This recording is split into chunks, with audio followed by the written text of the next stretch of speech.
4.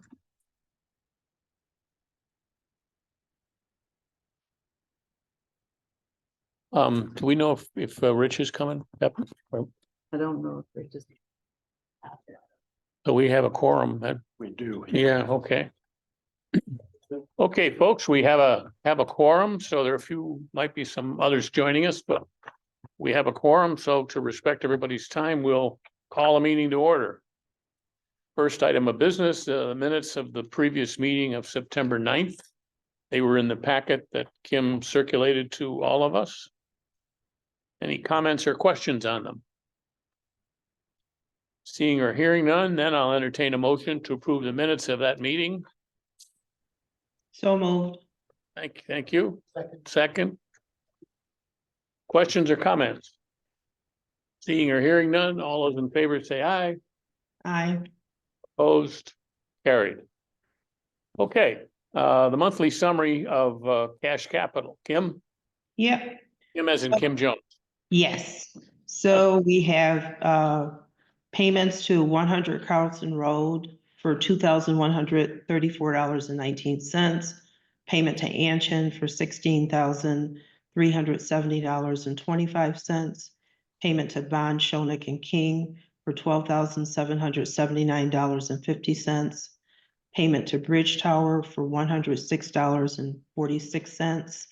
And lastly, a payment to Savin Engineers for $240,619.88. Total payments of $272,010.28. Any questions? Kim, as in Kim Mitchell, the Carlson Road number on here is what, the last of these payments we're gonna make before? Month of utilities. Yeah, this one's for you. And it's rolled into the Savin contract. Correct. Okay, any questions or comments for Kim? Seeing or hearing none, we'll entertain a motion to approve the proposal. Motion to approve. It's been moved. You need a second. And second. Further questions or comments? Seeing or hearing none, all those in favor say aye. Opposed? Carries. Both Kims, way to go. Our next item of business here is getting some money back, which is something we're always in favor of. Kim Mitchell, do you want to give us a little explanation of what we've got here? This is the amendment to. Scroll down, there's a Zoom link. Let me just mute someone here.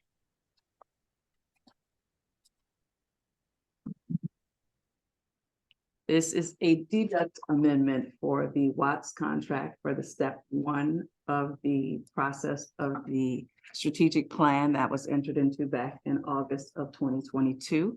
They have completed all the deliverables for that contract and there was the remaining balance. And this amendment is to return that balance to the program. And the amount of that balance is?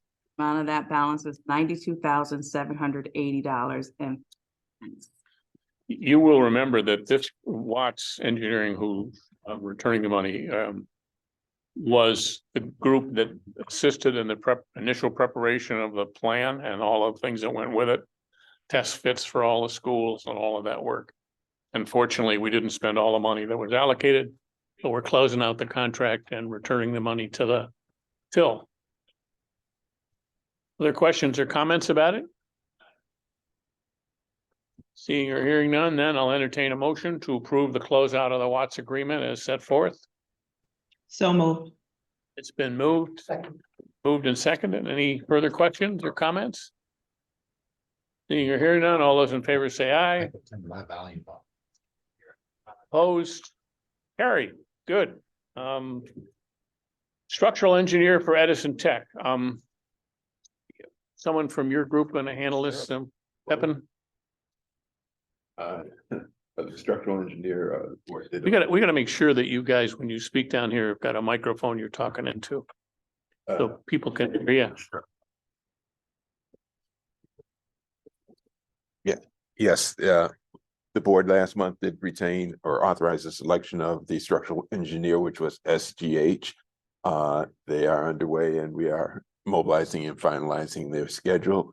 It will be taking a much deeper dive into the existing conditions at Edison Tech, which has a unique two-way slab construction that's been repaired numerous times over the years, and we want to get to a more permanent, long-lasting solution.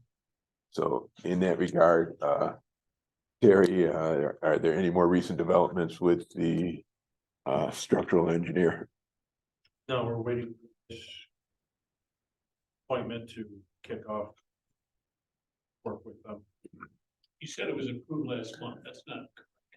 Oh, it's on the agenda for today, is it? It's on the agenda. I'm in hyperdrive. Sorry about that, folks. Yes, we did conduct the interviews. There were 3 firms interviewed, and the leading firm was SGH. And they just demonstrated an arm's length of experience, both designing as well as reconstructing these types of structural systems. So that, in conjunction with district facilities and the selection committee, is the recommended firm. There is a letter signed by Pepin from the director, reviewing the action that was taken to come up with this recommendation and supporting the recommendation. Remember, this is work that's a little ahead of our regular schedule. We anticipated having to do work with respect to Edison on the structure. But in concert with the school district, it was decided that we should get that started earlier. For 2 reasons. One, to make sure that there wasn't a safety issue that was, developing out there. And second of all, just to make sure we had a better handle on how big a job this is going to be and how it's going to influence whatever else we do at Edison. So that's something that we agreed we would do as part of the program. Just do it out of order. It's important, unfortunately. So on that, we did a couple calls with Monica, since the senior project person for it, until they ultimately do the investigation and know what's going to be done. So they've committed to meeting their goals and working towards it, not knowing what the ultimate dollar value is going to be of the work. But until the investigation is done, we can't really figure out who they're going to hire. Very supportive.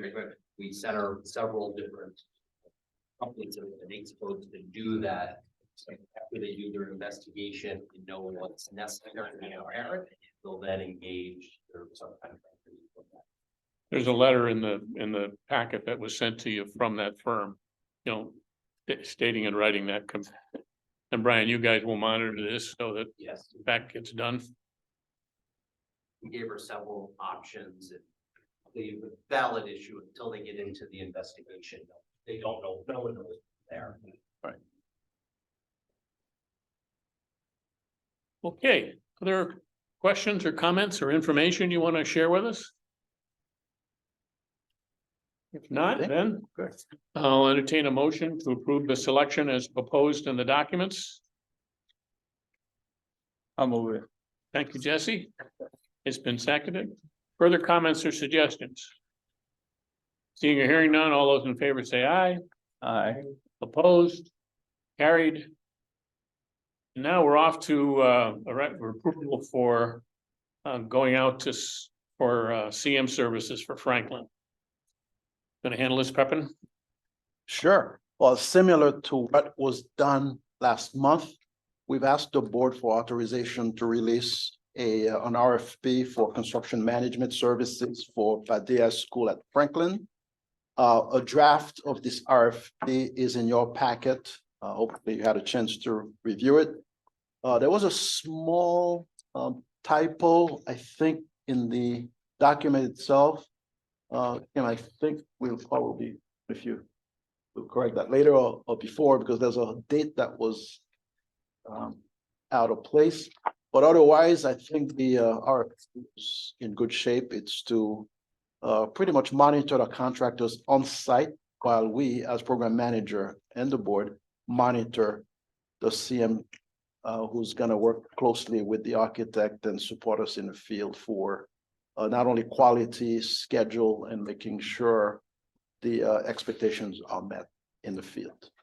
So if the board is okay with that, it's a requirement by the state too, to have a construction management company on board to manage the project, unless, of course, there's a PLA where we can remove some of those.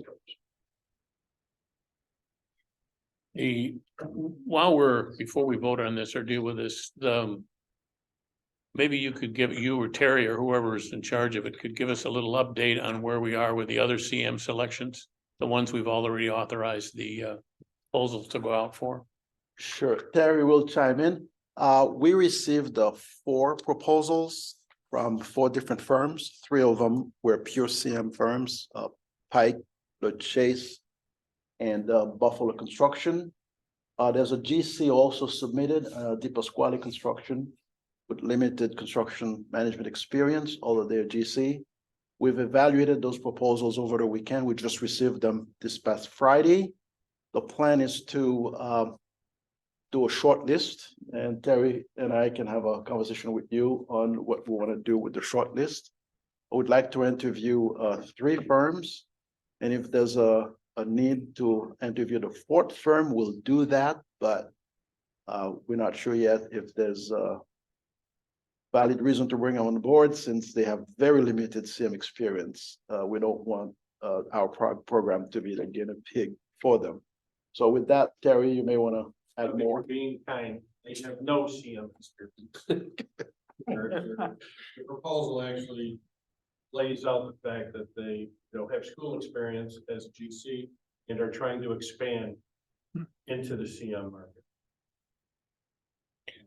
The reason I asked you to, and this is for School 9 School 9 and Wilson. and Wilson. Yep. Right.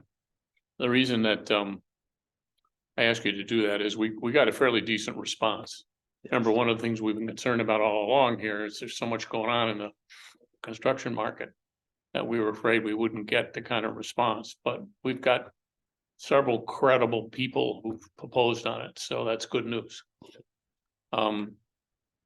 Franklin, the one where you're being authorized to go out and look for, is far and away our largest project.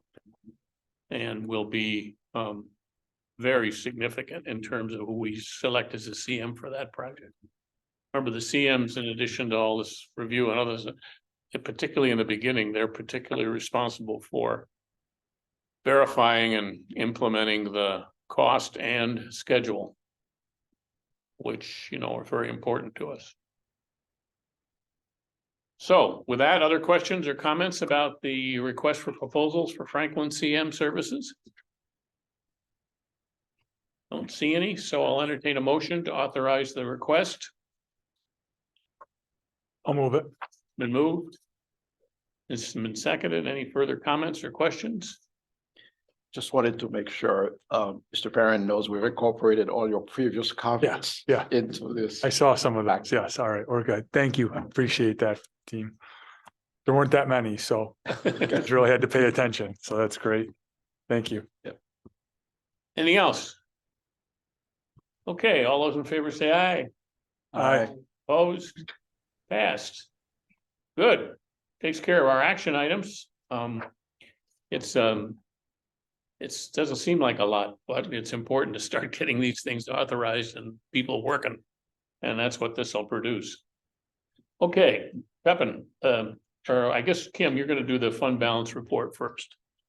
Yes, Chairman Richards, thank you. I'll start from the top. The last disbursement date is blank. We worked with the district and they are going to be adding that if they have not already. At the time this packet was released, they didn't have a date. The anticipated amount for that disbursement was $800,000.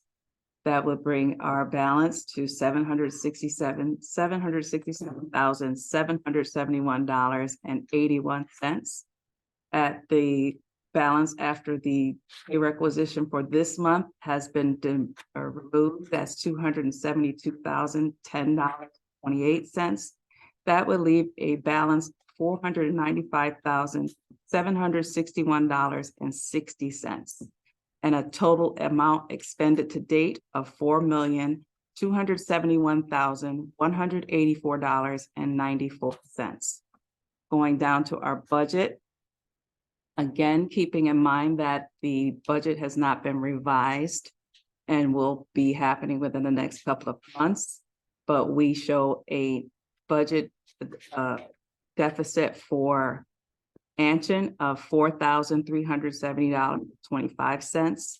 For Bond Shonik and King, $779.50. Landsman Utilities, again, these are utilities, have a trailing bill right now. So we should see 1 month, I believe, that's left on that. So their bill this month is $2,134.19. 7 Engineers is under budget this month for $9,380.12. The miscellaneous fees are for the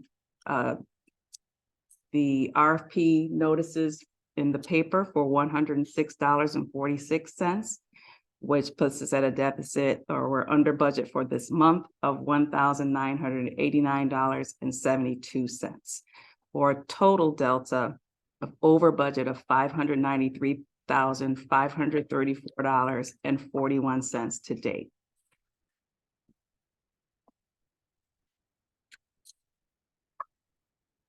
Comments or questions? This is useful in the sense it shows we're keeping track of it, paying attention to it. Comparison to budget this early in the project is not necessarily indicative of how it's going to come out. But when you're talking about $470,000 million, but it's important we keep track of it. Okay, any other questions or comments? Pepin, project manager report. Thank you, sir. This month, overall program report still shows the initial budgets allocated to each of the projects. Adjustments will be made and reflected in next month's report to account for the scope reductions we discussed that are being identified, proposed for MLK number 9. And also the adjustments will reflect the results of the design charrettes the team has held with the building advisory committees that Mr. Scott and our team have been forming. We are reconciling the budgets for each project based on best information available before proceeding into schematic design. So with this report, there are no hard costs expended to date so far, and that will happen at the very end of 2025 or early 26 when construction contracts have been awarded by the board. To date, the incidental expenses are still under 1% of the $475 million authorized limit, 0.96% of the total authorization, or $4,543,773 in total expenditures to date. Siobhan's been working with us, with Rick and myself, in building the project site cost summary report. You'll see the expended sheets that I'll review with the chairman first before we review that with the full board. And there's a roll-up summary that Siobhan is working with Oracle or Trimble on to make sure the report reflects the needs of the program and what the board expects. So you'll see that most likely at next month's meeting. You'll have a full report, but we have something for you, Mr. Chairman, to look at for now. Regarding status of the financial plan, we're still working with the school district's facilities department in identifying scope reductions at number 9, while we're assessing the brainstorming charrette that the team's been doing. In the meantime, the financial advisor and bond underwriter are still standing by for additional information to update the financial plan. The Office of the State Controller reached out to the RJSCB again recently for status of the revised financial plan. But, and Kim and I discussed this, until all scope issues are addressed at number 9 and schematic designs are prepared, we're really not in a position to submit a new financial plan to address SED's comments for School 9 not being a GART rehab. On Franklin also, Padilla at Franklin might not be approved as a gut rehab by SCD in phase 3. So Rolly, you may chime in. Once I guess we're into schematic, we'll know if we need to have a new discussion. Yes, by the special legislation, schematics are the first formally required SED submission. We are going to have a program verification submission with a courtesy submission. And it's part of the special legislation requirement for regular public input. Okay, so we will crack the ice, so to speak, with SED with the program verifications, but we will know the scope and get SED's final determination on the gut renovation eligibility of the MLK project, for which it's critical. $6 to $7 million is at stake on MLK versus Franklin, where it's critical with regards to furniture. That's much more manageable as an item there. But in terms of the program manager's report, there are activities that I can briefly encapsulate over the past week and a half, as we are moving as fast as we can pedal.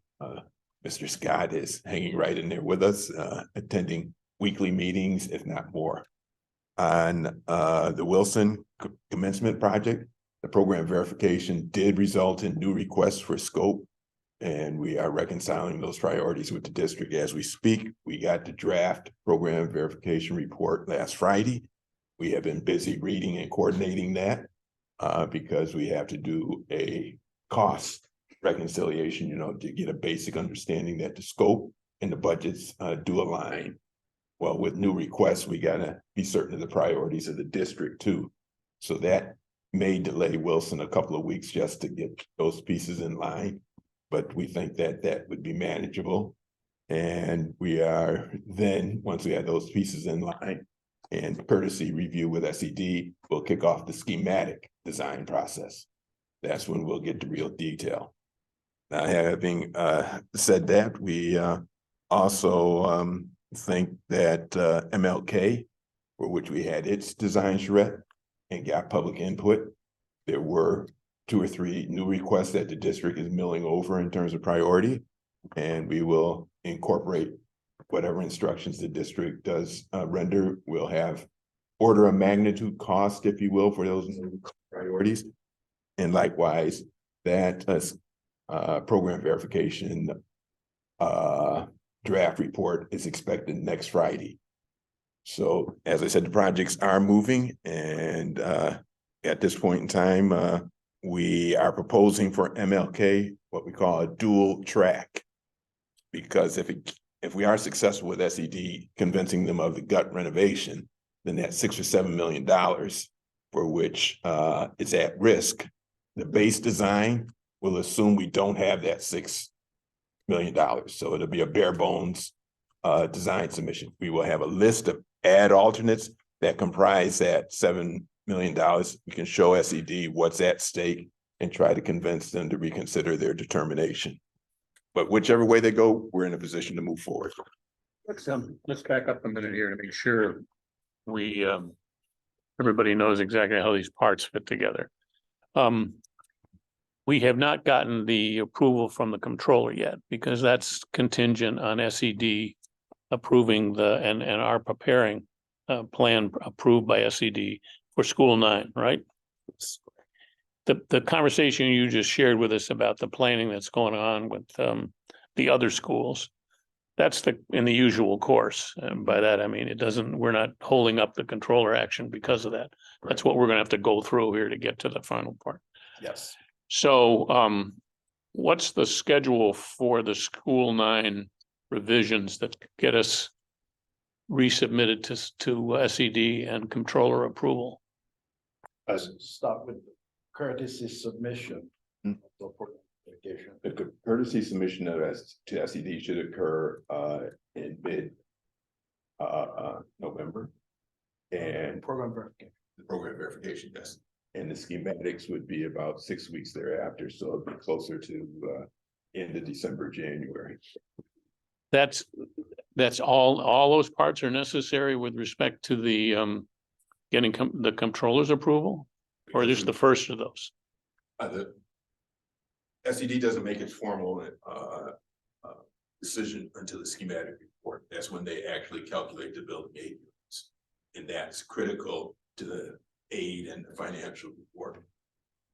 And the reason we want to give them a courtesy copy of the program verification is to make sure we don't go too far into this project, starting schematic and not knowing where we are. Want to kind of have a feel, get a feel. on Where we are, yeah, by where we by are. that you mean where they are.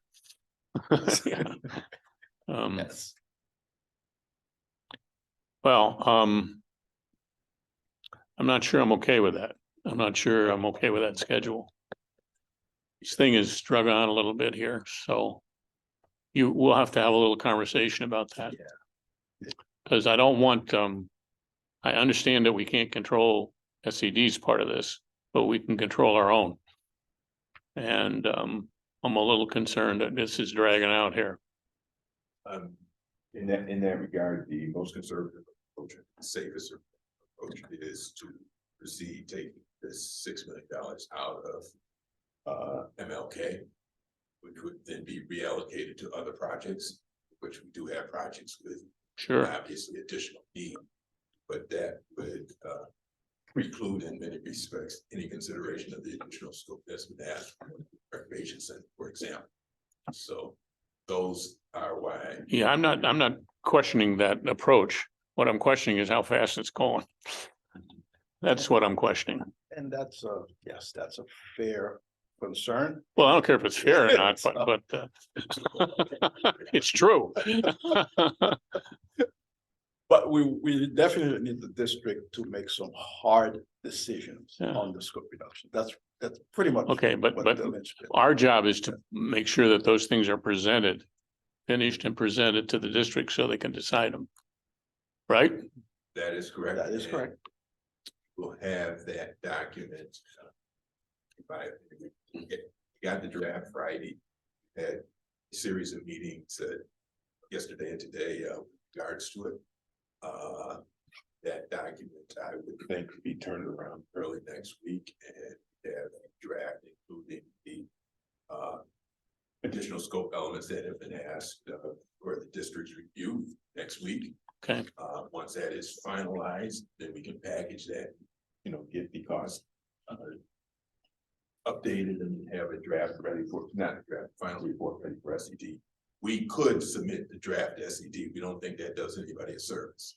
No, I agree with that. They have to have a crack at it and decide what they want to pursue it. But what I want to make sure is we're not holding this up. The costs are coming in on the 25th, which are really crucial, I think, for the district to make decision. So the draft for MLK, we need the costs on top of that. So we're working with the raw data, get that cleaned up with the architect. While they're working on putting the estimates to the line items so that it has all the information they need to make decisions. Okay, what I'd like you to do though is to just set out for the board, for me and the board, a little schedule of these events. What's going to happen when? Single piece of paper. Not allowed to crank out one of these schedules that we can't figure out. So, right, and what I'm trying to do is, so for instance, the 25th with Terry is one of the things that will be on that. Because we need I know you're working hard on this. That's not what I'm implying, but if we don't have a commitment to something here, this is just going to slide because there's a lot of reasons why it won't get done. And I just don't want that to happen. We will have something for you this week. A Word document that shows Yeah. all the dates. So we're going to do, steps. here are the things we got to do and here's when we're going to do them. And you want that for program verification to the scheduled submission of schematic design. Yeah, what I want to have is a schedule that gets us to the point where we can submit the financial plan to the to the controller and clear off these things that are holding that up now.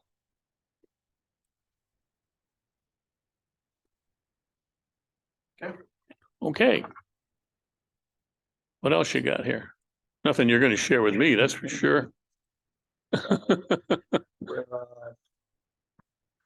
Well, the next items, I think we've already taken care of as far as selections of the architects and engineers for number 9, Wilson and Padilla Franklin. We have the agreements issued to each of the architects. And 2 of them have been returned. And I think Rick, there's still an insurance issue with Watts that needs to be resolved. Talked with Lolly. It was just a question regarding their umbrella insurance. And quite frankly, it's probably never come up before. But Watts has indicated that would work will not be at risk by accepting Lolly's insurance. Going to the next one. We have the resolution put together. Request a waiver on one item. With Watts insurance. And we've done that before. Yeah, I Phase would like to, and that's why we put together the roadmap with categories of people, but this is a specific item on the aggregate. Well, quite frankly, I'm not sure if we've ever looked at it.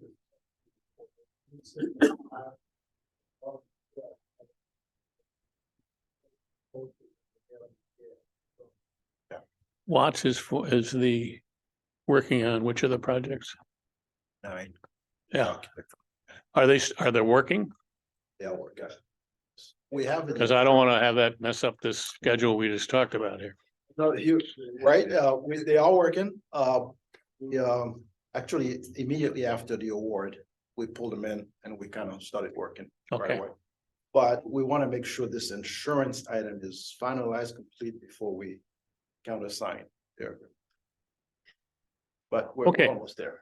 But next month, you'll have a resolution proposed for the. But in the interim period of time, we're getting out of Watts what we need to keep moving here, right? We even got what you and I discussed, I think Thursday night or Friday. They gave us a mini master plan for Edison even last night. I still have to look at it, but I just got it. With Rick. It's a 34-page document. I didn't have time to. Okay, all right. But it's not gonna hold up the rest of it. Yeah, that's not gonna hold up the rest. Construction management RFP, we talked about that and we thank the board for asking to authorize us to release it. As far as special consultant, we talked about Edison Tech structural evaluation. We are evaluating the need to issue an RFP for commissioning and energy modeling, whether now, sooner than later. A purchase order will be issued for limited food service consultancy services. We'll work through one of the designers to put that in place, so the district has a mechanism to up to their standard. We're doing that to better, okay. As far as the project labor agreement, sorry if I'm going fast. Chairman Richards, Terry Locante and I met with Sealer Engineering to review further the PLA benefit analysis. I have a follow-up meeting with Tim Sealer this Friday to review a draft agreement that put together and other components of the PLA.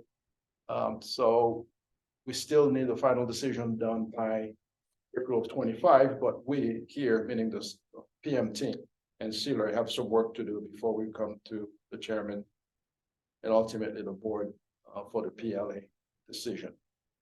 The schedule, we have our work cut out for us. We have some homework to do. We'll do that. The program verification continues full speed. We have several meetings. We had one today and a bunch of them on Monday. The annual presentation for the board was done. A quarterly report was issued to, I think, to Sean again. Kim, quarterly report. With Sean, Jacobs, and Derek Blair. Okay, so the district has it for the board of ed. As far as other topic, there's this refunding opportunity. Chairman Richard asked me to put a memo together to the CFO And Mr. Scott, I did that, and Mr. Scott, I sent you that letter again today, just if you could help me follow up with the school district's finance office. There's a preliminary outline of the refunding opportunity that was prepared and shared with the leadership. It requires legislation for the callable phase one bonds to take advantage of the favorable interest rates. The net savings is over 3 million, so it's really a no-brainer in talking to the financial advisor and bond underwriter to see if this refunding opportunity can be materialized.